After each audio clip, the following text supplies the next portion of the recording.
Hi guys, Alex Peak Performance Reviews. Welcome to another vlog and welcome to a different one or a bit of an update. I just wanted to say happy Christmas first and foremost to everyone, excuse the red nose. It is freezing. I got my gloves on. It is so cold today. I think it's about 1 degree here in England, and I might have accidentally showed you something then, but you probably see from the title anyway.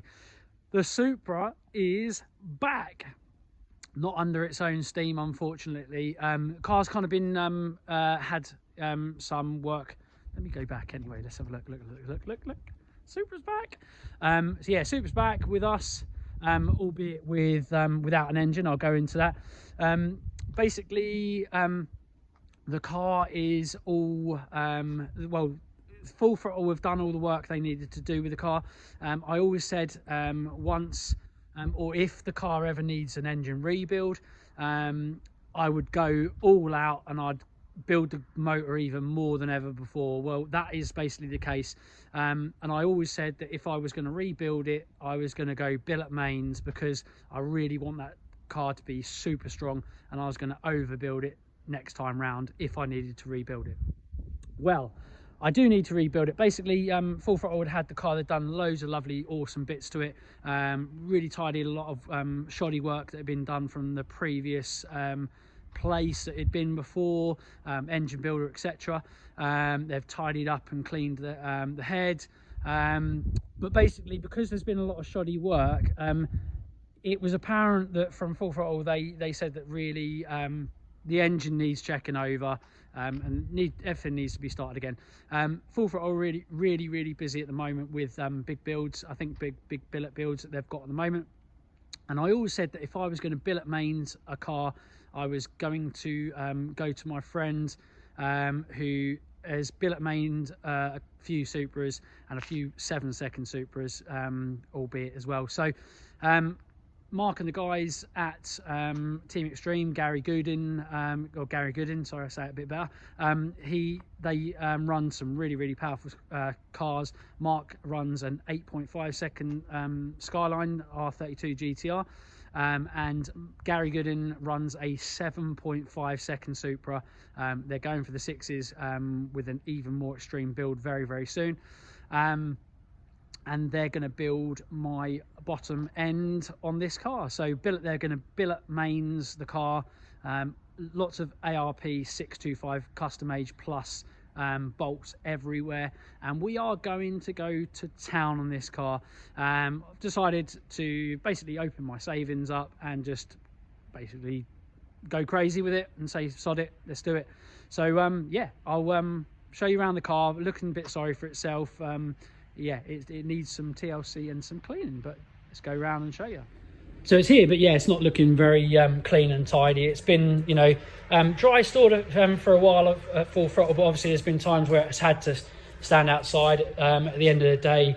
That's understandable. She still looks bloody beautiful. I don't think this camera angle or this camera does it absolute justice. In the flesh here, it looks so bloody beautiful, and I'm so pleased to have it back. But so the guys at Team Extreme have gone and picked her up for me. Still obviously never, we did make it to the dyno, but had some problems, but that's another story for another day. So we've still got our cans of Renegade K16, which we will be using.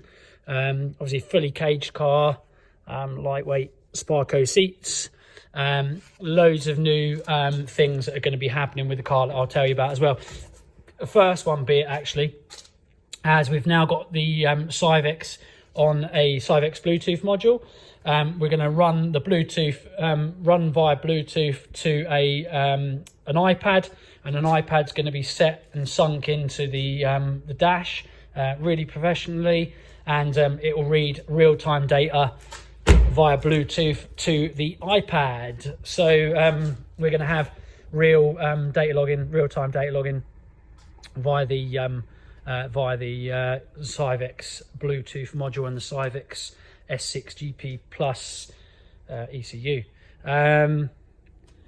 Get Track V160, bloody expensive box. Nice new assembly, OS Geekin push-pull conversion assembly, obviously onto the new OS Geekin, or OS Geiken, however you say it. Triple plate clutch, and that's a V160 gearbox, and it's got the uprated Powerhouse Racing joint on that, and then it's got a Powerhouse Racing drive shaft on this car as well. Carbon fiber mirrors, loads of other stuff. I think I've if you haven't seen some of my other videos on the Supra, I go into more detail about what's on the car, but there's going to be massive plans for this car now. So yeah, I've basically decided you can't, for the money of what it costs to build a car in a large amount, or to take lots of power, it can cost a hell of a lot of money. Now that motor that was in the car is already built, basically. Actually, I'll pop the hood for you. Voila, no engine. So she's out, motor's already out. We didn't waste no time in getting the motor out. It is so dirty. There was actually a lot of leaking from the motor. Some wiring needs a bit of tidying up, nothing much. And we're just going to give this a real deep clean. So shampoo, power wash, and yeah, a lot of bits are going to be changed and cleaned up in here as well. But yeah, like I say, if you want to run really big power on these, you do have to spend some dollar bill, yo. But yeah, we did anyway. I mean, it was an already built motor. But I must admit, when I kind of went to build Real Street Performance and I bought loads of products from them to build this motor, back when I was kind of first wanting to build it to around 1,000 horsepower, I got kind of the rods and the pistons, I think CP pistons with uprated wrist pins, and some Manly I thought they were the H Tough rods. We pulled them out and they're actually not, and for some reason I thought they were the H Tough rods, which are really quite strong. They're good for about 1,300 horsepower. They turned out to be the original H rods from Manly, so they're reasonably strong. They're basically good for about 800 wheel horsepower, which sounds like enough because that's 1,000 horsepower. So it probably would have been okay for my first target, which was, yeah, around that. And I think the car used to run an old 71mm GTS Precision Turbo, which was like a Gen 1. It wasn't called a Gen 1, but a Gen 1 billet wheel turbo. It was like the first billet wheel turbo to ever kind of be created from Precision, and it was a 71mm turbo. It wasn't that laggy. It was quite a good turbo because it was billet wheel, water cooled as well, dual ball bearing, brilliant little turbo. But obviously turbo tech has really moved on, and they've now gone for these Gen 2 wheels, which are incredible.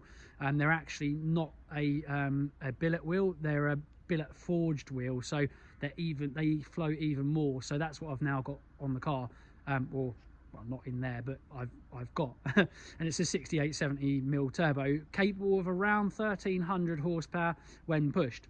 On the K16, there's an outside chance that we can get 1,100 to 1,200 horsepower. So 1,000 horsepower rod is not going to cut it. So I have decided to go with some Brian Crower HD 625 Plus rods, which are good for about 1,800 to 2,000 horsepower, and some pistons, some Diamond HD pistons, which are good also for probably crazy horsepower as well, and closer to around that figure. So basically, billet maining the block as well, line honing, billet block, loads of other bits and bobs.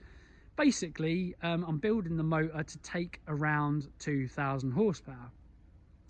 I am not gonna put a turbo on it for 2,000 horsepower, because the moment you do that, drive shafts, that Getrack V160 is not going to like it. Yes, there is people running, I think, 1,600, 1,700 horsepower on a V160, but doing, you know, half-mile runs, V maxes and track work, I don't think the V160 is going to like 1,600, 1,700 to 2,000 horsepower.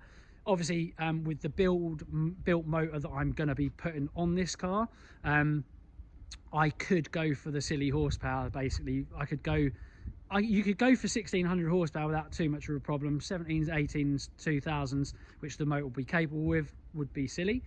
But I'm not going down that route. I could and should be able to get somewhere with the K16 around 1100, 1200 horsepower without too much of a problem, and be able to do all the things I want to do: track, road, half speed, half mile, top speed, and do really, really well. And that'd be a good multi-discipline car like I wanted to create for that. Obviously I'm going to overbuild it, because it means that if I do want to do a bigger turbo at a later date, I probably will, and maybe I will then go for 13, 14, 1500 horsepower. But we'll bridge that gap when we come to it, and that's future. But yeah, we're going to build the motor for 1800 to 2000 horsepower capability. But obviously, like I say, I'm not going to have it at around that power. It's going to be hopefully 1100-ish horsepower, maybe a little bit more. But anyway, I just thought I'd give you an update, and I wanted to say happy Christmas to everyone. And if I don't see you before the new year, which I probably will, because I'm going to do a wrap-up video about how this year's gone. But yeah, if I don't see you before then, or you don't watch one of my other videos, have a happy new year. Not a crappy new year, because 2020, let's be honest, was pretty damn shit. Pretty much, for obvious reasons. But yeah, let 2021 be a much better year. Fingers crossed. We'll see. But anyway, thank you guys so much for watching. As always, like, share, comment and subscribe. We'll see you again in the next one. Bye for now.